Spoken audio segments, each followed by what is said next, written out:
देख रहे हैं सुरागीलाल न्यूज चैनल का उत्तराखंड बुलेटिन और मैं हूं आपके साथ उमजिला फातिमा। आइए नजर डालते हैं आज की फटाफट खबरों पर। हल्द्वानी के कमलुआ गांजा रोड पर त्रिमूर्ति चौराहे पर लगे कंक्रीट प्लांट का हुआ भारी विरोध। सरकार गिराने के बयान और चर्चाओं पर कांग्रेस नेता रणजीत रावत बोले कि धुआं तभी आता है जब आग लगी होती है। प्रधानमंत्री नरेंद्र मोदी के पार्टी की सदस्यता ग्रहण करने के साथ ही देश भर में बीजेपी का सदस्यता अभियान हुआ शुरू। लोहाघाट पिथौरागढ़ एनएच में भारी भूस्खलन से संतोला में एनएच बंद, सैकड़ों यात्री फंसे। भारत नेपाल सीमा पर हुए अतिक्रमण का संयुक्त विभागीय टीम ने किया सर्वे। पिथौरा की कैलाश विदाई के साथ गौरव महोत्सव का हुआ समापन। लोहाघाट की स्वास्थ्य व्यवस्था सुधार को लेकर व्यापारियों व स्वास्थ्य विभाग की हुई बैठक। एसएसपी मंजुनाथ टीसी के साथ सोशल मीडिया पर गाली गलौज व धमकी देने वाला युवक पकड़ा गया। तहसील दिवस पर जिलाधिकारी ने सुनी जन समस्याएं। गन्ना विकास सलाहकार समिति के उपाध्यक्ष पहुंचे नादेही शुगर मिल। सत्यापन अभियान के तहत बिना सत्यापन फेरी लगाने वालों पर हुई कार्रवाई। एसएसपी अल्मोड़ा के नेतृत्व में अपराधी पहुंच रहे सलाखों के पीछे। अब खबरें विस्तार से। हल्द्वानी के कमलुआ गांजा क्षेत्र के त्रिमूर्ति चौराहे के पास कंक्रीट प्लांट लगाए जाने के विरोध में क्षेत्र के ग्रामीणों ने उप जिलाधिकारी कार्यालय में जोरदार प्रदर्शन किया। इस दौरान ग्रामीणों ने कहा कि बिना प्रशासन की अनुमति और पॉल्यूशन विभाग की अनुमति के शहर के सबसे सघन चौराहे पर यह प्लांट लगाया जा रहा है, जिससे आने वाले दिनों में दुर्घटनाओं की संभावना बढ़ जाएगी। इसके अलावा क्षेत्र में वैसे ही पानी की कमी है और इस कंक्रीट प्लांट के लिए स्थानीय लोगों की सुविधाओं के लिए लगाई गई पेयजल व्यवस्था से पानी दिया जाएगा तो उससे भी लोगों को काफी दिक्कत होनी संभव है। संवाददाता दीपक अधिकारी की रिपोर्ट। वो क्वालिफाई नहीं कर सकते के लिए भी हम पहले आए हुए थे, वहाँ पे मुर्गे काट के हमारी पेयजल लाइनों में पेयजल गूल जो हमारी थी उसमें डाल दिए जा रहे थे। उसके खिलाफ भी हम ग्रामीणों ने पहले संघर्ष किया है और नगर निगम की टीम बुला के वहाँ पे कार्रवाई भी करवाई है। और जो आज ये प्रकरण है, ये एक इन्होंने आम सूचना दी थी अखबार में, हमने उसके खिलाफ 22 अगस्त को ही यहाँ जिलाधिकारी कार्यालय में और खनन कार्यालय में दोनों जगह हमने इसकी सूचना दे दी थी, लेकिन अब तक कोई भी प्रशासन की तरफ से कोई भी इसमें एक्शन नहीं लिया गया। उसके बावजूद वहाँ पे अवैध रूप से कार्य संचालित हो रहा है, जिससे कि निकट में वहाँ पे स्कूल और मंदिर है और सब्जी बाजार है। बगल में ही पूरे क्षेत्र का सबसे बड़ा जियो का मार्ट है, रिटेल मार्ट, जिससे आए दिन वहाँ पे एक्सीडेंट दुर्घटनाएं होने की बहुत बड़ी समस्या है। वायु प्रदूषण, दुर्घटनाएं और पेयजल की हम ये चाहते हैं कि वहाँ से हटके अन्यत्र कहीं भी शिफ्ट हो जाए। हम उसका विरोध नहीं है, लेकिन हमें क्षेत्र का। मैं नरसिंह तल्ला में रहती हूँ और हमारे क्षेत्र में एक कंक्रीट प्लांट लगाया जा रहा है, जिससे हमें आगे बहुत भी परेशानी, हमारे बच्चों को परेशानी होती है। स्कूल है, व्यस्त चौराहे है, आए दिन वहाँ पे एक्सीडेंट होते रहते हैं, इससे जाम की स्थिति बनती है। हम चाहते हैं वो वहाँ से प्लांट दूसरी जगह शिफ्ट किया जाए, वहाँ पर बंद किया जाए। त्रिमूर्ति चौराहे के पास है, अभी कुछ ग्रामीण वहाँ के आए थे और ज्ञापन भी दिया है। इसमें उनका ये कहना है कि अनुमति इसकी नहीं है, तो इसकी जांच जिला थाना अधिकारी के माध्यम से की जाएगी और जो इसमें बिना अनुमति के निर्माण किया जा रहा है इसके संबंध में प्राधिकरण से भी जांच का अनुरोध किया जाएगा। देखिए, जहाँ पे बाजार लगने का मामला अभी संज्ञान में आया है, तो जो भी इसमें अथॉरिटी है, जो जहाँ से इन्होंने अनुमति ली है या नहीं ली है, तो इसकी जाँच अवश्य करवा दी है। बीच में हमें एक अखबार है अमर उजाला, उसके द्वारा ये पता चला आम सूचना में कि यहाँ पर एक कंक्रीट बेंचिंग प्लांट का निर्माण किया जा रहा है। कोई फर्म है, उस फर्म के द्वारा किया जा रहा है नरसिंह तल्ला में।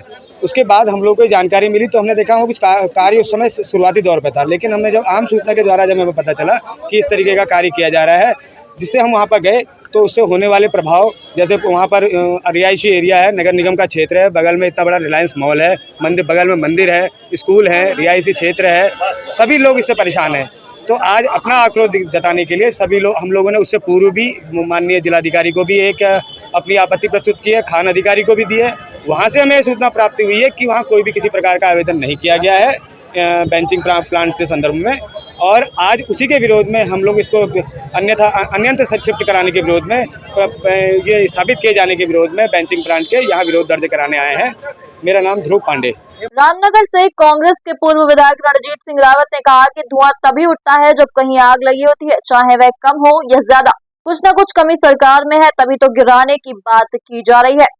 दरअसल उत्तराखंड में इन दिनों 500 करोड़ रुपए से सरकार गिराने के बयान से हलचल मची हुई है। ये बयान खानपुर के निर्दलीय विधायक उमेश कुमार ने गैरसैंण मानसून सत्र में सदन के भीतर दिया था, जिसके बाद मामले पर कई तरह की चर्चाएं हो रही हैं, तो वहीं तमाम तरह की प्रतिक्रियाएं भी सामने आ रही हैं। इसी बीच कांग्रेस के पूर्व विधायक रणजीत सिंह रावत का बयान भी सामने आया है। लगातार राजीव अग्रवाल की रिपोर्ट। एक पुरानी कहावत है, धुआं तभी आता है जब आग होती है, कम ज्यादा अलग बात है। लेकिन ये चर्चाएं कई बार से चल रही, कभी विधानसभा में, कभी विधानसभा के बाहर, अब कल रात से चलने लगी रामनगर में। तो कुछ न कुछ तो कमी सरकार में है, जो इसी के लोग इसको गिराने की बात कर रहे हैं और चर्चाओं को जन्म दे रहे हैं। 2 सितंबर को प्रधानमंत्री नरेंद्र मोदी के पार्टी की सदस्यता ग्रहण करने के साथ ही देश भर में बीजेपी का सदस्यता अभियान शुरू हो गया है।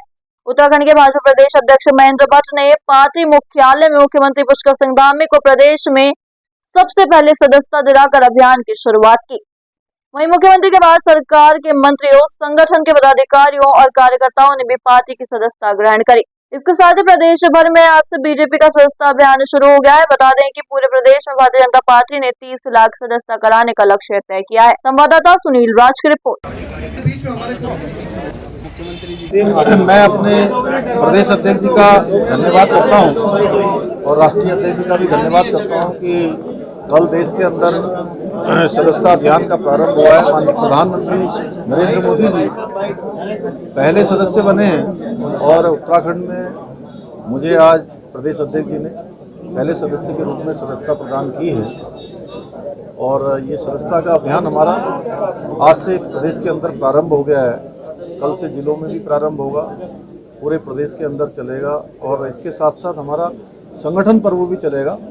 हमारे संगठन का विस्तार होगा और जहाँ तक भी अभी हम नहीं पहुँचे हैं उन सभी लोगों तक हम पहुँचेंगे। गांव-गांव, घर-घर तक पहुँचने की हमारे सभी पार्टी के कार्यकर्ता, सभी पदाधिकारी, हमारे सभी जनप्रतिनिधि अपना योगदान देंगे और उत्तराखंड जो देश का नए सदस्य बनाने का 10 करोड़ का लक्ष्य रखा है उसमें अपनी बड़ी भागीदारी करेंगे। देखिए, आज से देवभूमि के अंदर पार्टी की सदस्यता का श्री गणेश प्रारंभ हो गया है। हमारे पहले सदस्य इस प्रदेश के यशस्वी मुख्यमंत्री, जिन्होंने राज्य के विकास के साथ साथ इसके देवतुल्य स्वरूप को बनाए रखने में जो अपना महत्वपूर्ण योगदान दिया है, वो हमारे सदस्य बने हैं।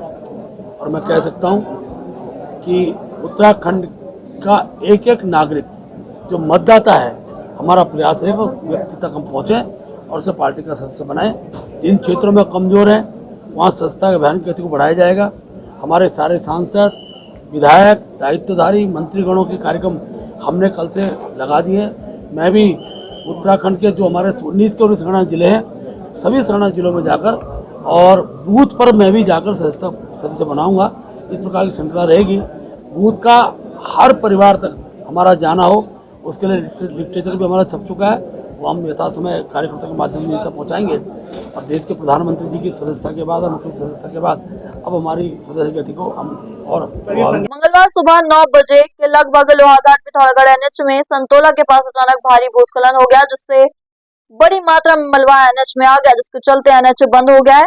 वहीं एनएच बंद होने से एनएच के दोनों ओर वाहनों की लंबी लंबी कतारें लग गई हैं और सैकड़ों यात्री एनएच में फंस गए हैं। संवाददाता लक्ष्मण बिष्ट की रिपोर्ट।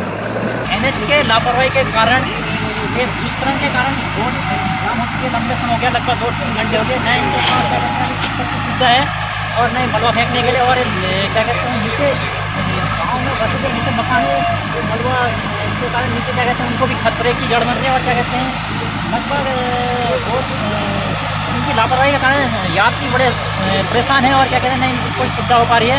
खटिया विधानसभा क्षेत्र के मेराघाट क्षेत्र से लगी भारत नेपाल सीमा पर तैनात सीमा सुरक्षा बल के अधिकारियों के साथ स्थानीय पुलिस विभाग, वन विभाग एवं राजस्व विभाग की संयुक्त टीम ने केंद्र सरकार द्वारा जारी निर्देशों के अनुसार सीमा क्षेत्र में हुए अतिक्रमण का सर्वे शुरू कर दिया है। तहसीलदार हिमांशु जोशी ने जानकारी देते हुए बताया कि भारत नेपाल सीमा पर तैनात सीमा सुरक्षा बल, पुलिस विभाग, वन विभाग एवं राजस्व विभाग की संयुक्त टीम के द्वारा सीमा क्षेत्र में नो मैंस लैंड 0 किलोमीटर से लेकर 15 किलोमीटर के अंतर्गत हुए अतिक्रमण को चिन्हित करने का कार्य किया जा रहा है, जिसकी रिपोर्ट उच्च अधिकारियों को भेजी जाएगी।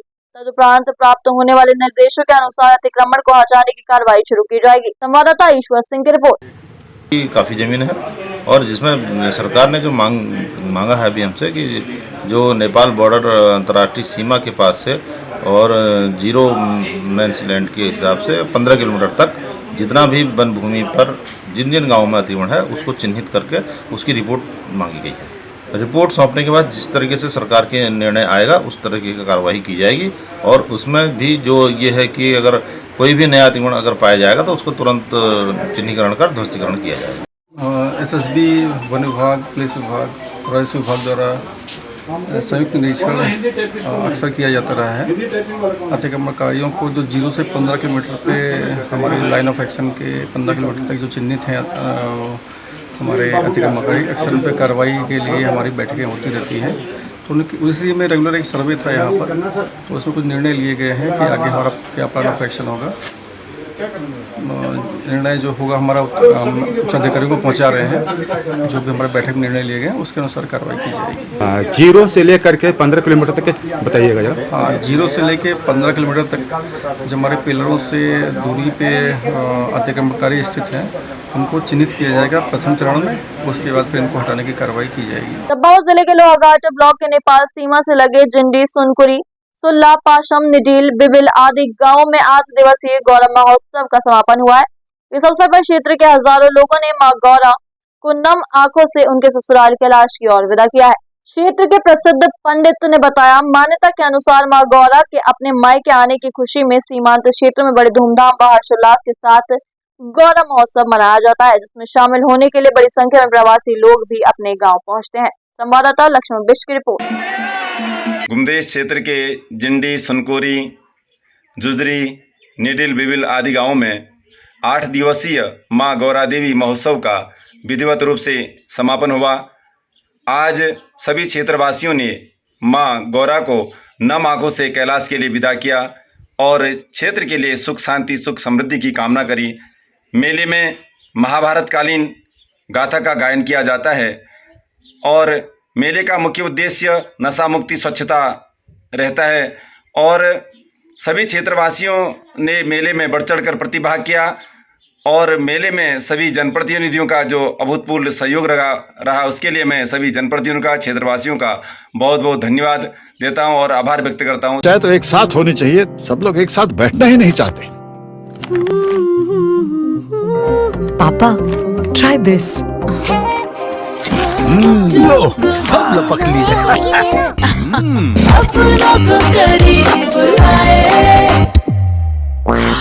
ये क्या हाल कर दिया है रूम का? बस कल से चाय मेरे रूम में।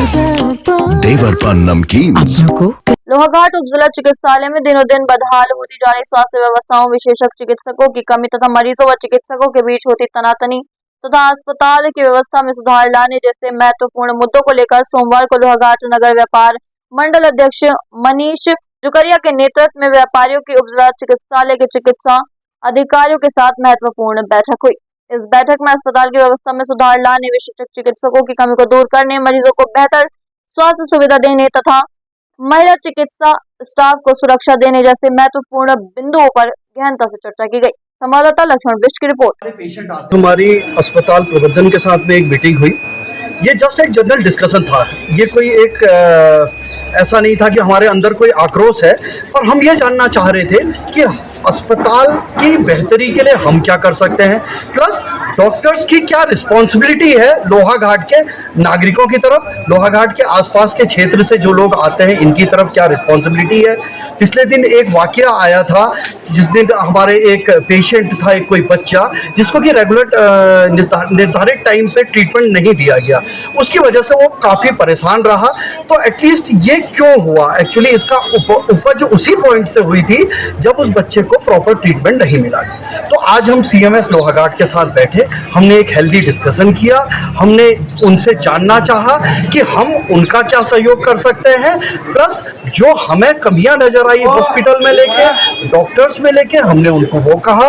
और एक अगली मीटिंग हमने CMO चंपावत के साथ एक प्लान की है। जल्दी ही उस मीटिंग में हम लोग जो आज हमें कमियां नजर आई उस मीटिंग में CMO चंपावत के साथ हम डिस्कस करेंगे। इसमें क्या व्यापार देखिए मैं आपको बताऊं, लगभग 450 OPD इस हॉस्पिटल में पर डे होती है।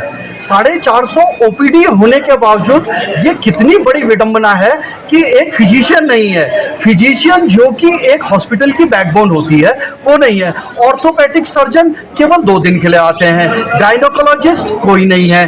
तो दुर्भाग्य तो ये है कि केवल बिल्डिंग के स्ट्रक्चर से तो हॉस्पिटल नहीं बनता है ना। हॉस्पिटल तो बनता है जब हमारे हॉस्पिटल में डॉक्टर्स रहें, प्रॉपर चीज़ें मैनेज रहें, तब बनता है। तो हमारा पहला निवेदन प्रशासन से यही होगा कि हमें डॉक्टर्स प्रोवाइड किए जाएं। एटलीस्ट इतनी बड़ी ओपीडी आप कैटर कर रहे हैं and without any specialist doctor, तो ये हमारा दुर्भाग्य है। मैं समस्त क्षेत्र की जनता की तरफ से अनुरोध करना चाहूँगा कि डॉक्टर्स हमें प्रोवाइड किए जाएं ताकि हमारे हॉस्पिटल की जो दुर्दशा है उससे हम बाहर आए। देखिए, रेडियोलॉजिस्ट जो यहाँ पे हैं, हमने सीएमएस से बात की तो उन्होंने ये बताया कि केवल वो 3 दिन अपना अल्ट्रासाउंड और एक्सरे को देती है, नेक्स्ट 3 दिन वो रिपोर्ट्स पढ़ती है। तो हमने सीएमएस चंपावत से यही अनुरोध किया कि आप जो रेडियोलॉजिस्ट हैं उनको ये गाइड जरूर करें कि वो 6 डेज अ वीक काम करें। मे बी रिपोर्ट उसमें वो समय का एडजस्टमेंट करें कि सुबह के समय अगर वो मशीन में स्कैनिंग में बैठी है तो दोपहर बाद में वो रिपोर्ट स्टडी कर ले। एटलीस्ट वो कभी ऐसा नहीं होना चाहिए कि कोई आदमी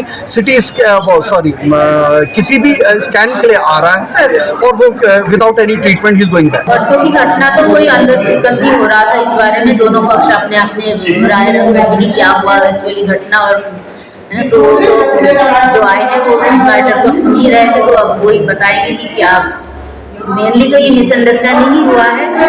अब उसको आपसी सहयोग से ही सुधारा जा सकता है। इसको ज़्यादा बढ़ाने से तो आगे डॉक्टर स्टाफ सबके मन में जागरूक मतलब एक भावना रहती है कि हम यहाँ ऐसे काम करेंगे, हमें गाली मिलेगा, हमें डराना धमकाना, इस टाइप की चीज़ें नहीं होना चाहिए दोनों पक्ष की। मैं भी डॉक्टर से स्टाफ से भी ये रिक्वेस्ट करूँगी कि वो भी आने वाले जो पेशेंट आते हैं उनके साथ अच्छे व्यवहार करें, अपने व्यवहार से ही अपनी हॉस्पिटल की छवि को अच्छा करें। और बाकी सब लोग आए हैं, जो भी यहाँ कमियां हैं हमने भी अपनी जो कमियां हैं उनको बताया है, वास्तविक प्रॉब्लम जो है वो भी उनके सामने रखा है, तो उन्होंने इस चीज़ को आगे बताएंगे और जाके कल के दिन जो भी हमारी समस्याएं हैं, कमियां हैं, इसको सही करने में। नगर जिले के एसएसपी मंजुनाथ टीसी के साथ सोशल मीडिया पर गाली गलौज और धमकी देने वाला युवक को भारी पड़ गया है। पंतनगर पुलिस ने युवक को चेन्नई से हिरासत में लिया है। एसएसपी मंजुनाथ टीसी ने बताया कि युवक से परेशान होकर युवक के पिता द्वारा अपने पुत्र पर कानूनी कार्रवाई करने के लिए गुहार लगाई गई थी। थाना पंतनगर पुलिस द्वारा त्वरित कार्रवाई करते हुए युवक पर मुकदमा पंजीकृत किया गया था। मुकदमा पंजीकृत होने के बाद ही युवक द्वारा सोशल मीडिया पर अपने आप को लॉरेंस बिश्नोई गैंग का सदस्य बताते हुए एसएसपी मंजुनाथ टीसी को जान से मारने की धमकी देने के साथ ही अपशब्दों का प्रयोग किया जा रहा था, जिसके बाद युवक को चेन्नई से तस्दीक करते हुए पुलिस द्वारा रुद्रपुर लाया गया है। वहीं पंतनगर पुलिस द्वारा युवक को हिरासत में लेकर अग्रिम कार्रवाई की जा रही है। संवाददाता दुर्गेश तिवारी की रिपोर्ट। देखिए, सोशल मीडिया के माध्यम से फेसबुक से एक अभिषेक मिश्रा नाम के व्यक्ति का प्रोफाइल द्वारा तो लॉरेंस बिश्नोई के नाम पे मुझे और एसएसपी बरेली को गैंगस्टर्स द्वारा जान से मारने की एक पोस्ट हुआ था, जो काफी वायरल भी हुआ था और आप लोगों के माध्यम से हमको भी जानकारी में आया और बहुत बड़ा चढ़ा के उसने बोल रहा था। तो उस प्रोफाइल का हमने अध्ययन किया तो ये जानकारी में है, रोज ही एक व्यक्ति को गाली देता है, रोज ही रुद्रपुर का एक व्यक्ति को वो गाली देता है। रुद्रपुर का ऐसा कोई व्यक्ति नहीं है जिसको इसने गाली ना दिया हो। हर व्यक्ति समाज में जिम्मेदार व्यक्ति को गाली देता है, वो जान से मारने का धमकी देता है। उसके अब ये सारी कहानी ये उठ के आई है कि इसके ये जो है काफी नशे का आदी हो चुका है ये लड़का अभिषेक मिश्रा। तो विभिन्न प्रकार की नशा और सेवन करता है वो। तो अपने फादर के साथ भी इतना ज्यादा मार पिटाई लड़ाई झगड़ा हो गया था, कई बार इसने अपने स्वयं के फादर के साथ मार पिटाई कर दी। तो उसके बाद मार पिटाई करके और झगड़ा करके वो अपना चला गया था कहीं दक्षिण भारत में। वहां से पुनः फेसबुक यूज करके अपने फादर को, अपने फादर के बिजनेस पार्टनर्स को, उनके परिवारजनों को, इंक्लूडिंग महिलाओं को, सबको गाली दे रहा था। तो उसके खिलाफ कार्रवाई करने की गुहार लगाया। त्वरित कार्रवाई करते हुए हमने उचित धाराओं में कार्रवाई मुकदमा दर्ज कर दिया था और उस दिन के बाद मुझे इस प्रकार का थ्रेट देने का शुरू कर दिया। इसी प्रकार बरेली में एक डॉक्टर साहब है जिसने इस व्यक्ति का इलाज किया था पहले। उस डॉक्टर साहब को भी ये बहुत ही ज्यादा गंदी गंदी गालियां देता था, गालियां और अश्लील बातों का प्रयोग करना सब कुछ देता था। वो डॉक्टर साहब ने बरेली में एसएसपी के बरेली के सामने पेश होकर बरेली में एफआईआर कराया। जब से एसएसपी बरेली को भी जान से मारने का धमकी देता। तो कुल मिलाकर ये इसका आदत है। तो अभी हमारी पुलिस टीम द्वारा ट्रेस आउट किया गया कि चेन्नई में रहता था। चेन्नई से तस्दीक करने के उपरांत इसको बुलाया गया और यहाँ पर इसकी पूरी जानकारी की गई। तो ये सब चीजें, उसकी पोस्ट है, फेसबुक पेज है, वो सारी चीजें हमने स्टडी करने पर ये सारी चीजें इसके द्वारा ही किया जाना पुष्टि हुआ है। और अभी नियमानुसार हमने ये जो थ्रेट उसने दिया है उसमें भी हमने एफआईआर का दर्ज किया हमने, और उसके फोन और सारे इलेक्ट्रॉनिक इक्विपमेंट्स जो भी एविडेंसेस है उसको कब्जे पुलिस लेकर हमने माल मुकदमाती किया गया है और उसके परिवारजनों को पुनः सौंप रहे हैं।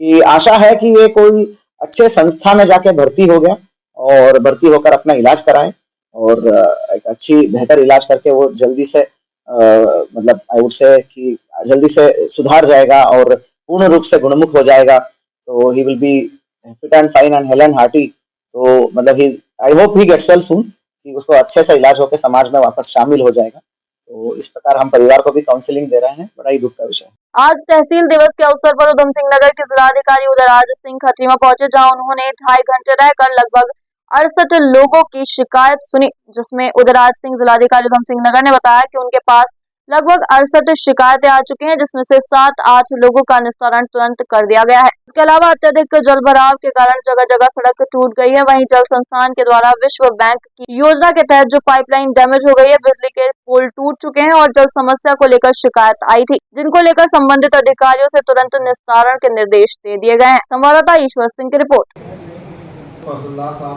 क्योंकि डीएम साहब का कार्यकाल 3 महीने बढ़ गया है, इनके उचित काम देखते हुए मुख्यमंत्री ने इनका कार्यकाल 3 महीने बढ़ा दिया है।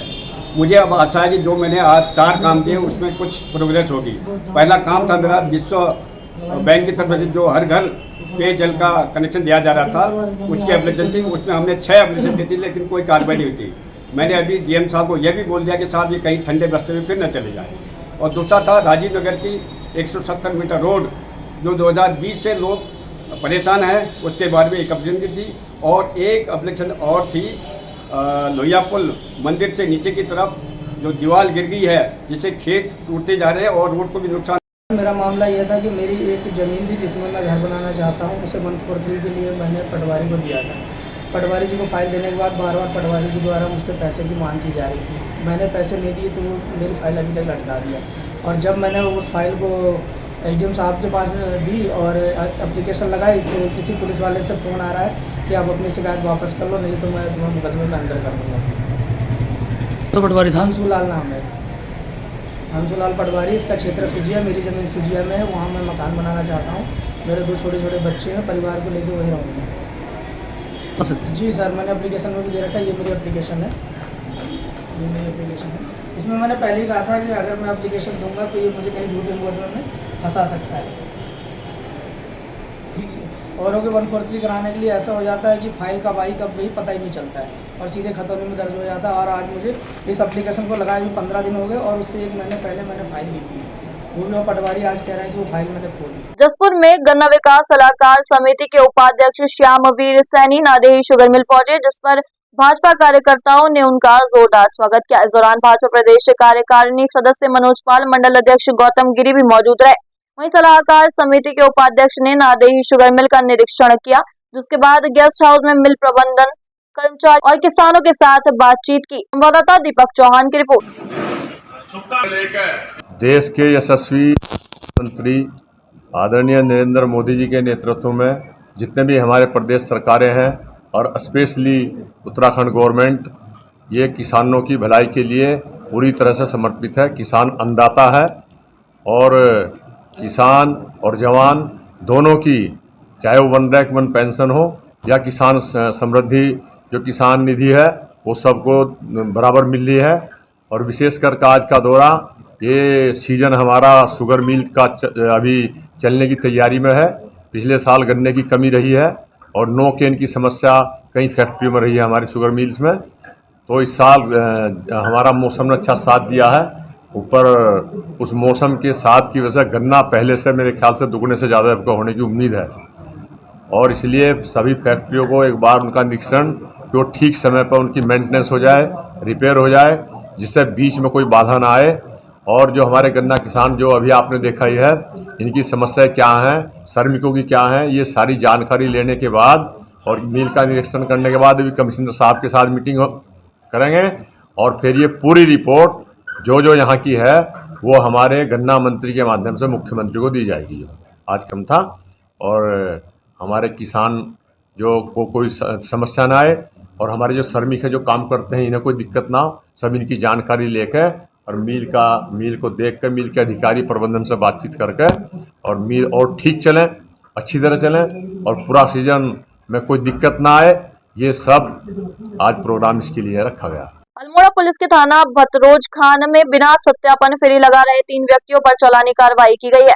दरअसल आपको बता दें कि वरिष्ठ पुलिस अधीक्षक अल्मोड़ा देवेंद्र पिंचा द्वारा जनपद में सुदृढ़ कानून व्यवस्था एवं आपराधिक गतिविधियों की रोकथाम हेतु समस्त थाना प्रभारियों को अपने अपने थाना क्षेत्रांतर्गत सत्यापन अभियान चलाकर बाहरी राज्य जनपदों से जनपद में कार्यरत निवासरत बाहरी व्यक्तियों, किराएदारों, मजदूरों, फड़वालों, फेरी वालों, ठेला वालों व्यक्तियों का 70% सत्यापन करने एवं बिना सत्यापन किराएदार मजदूर रखने पर संबंधित के विरुद्ध कार्रवाई करने के सख्त निर्देश दिए गए थे, जिसके अंतर्गत पुलिस द्वारा ये कार्रवाई की गई है। संवाददाता हेमंत सिंह मेहरा की रिपोर्ट।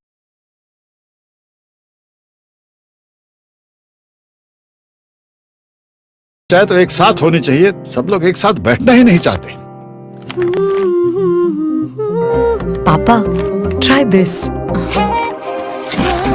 लो, सब लपक लीजिए।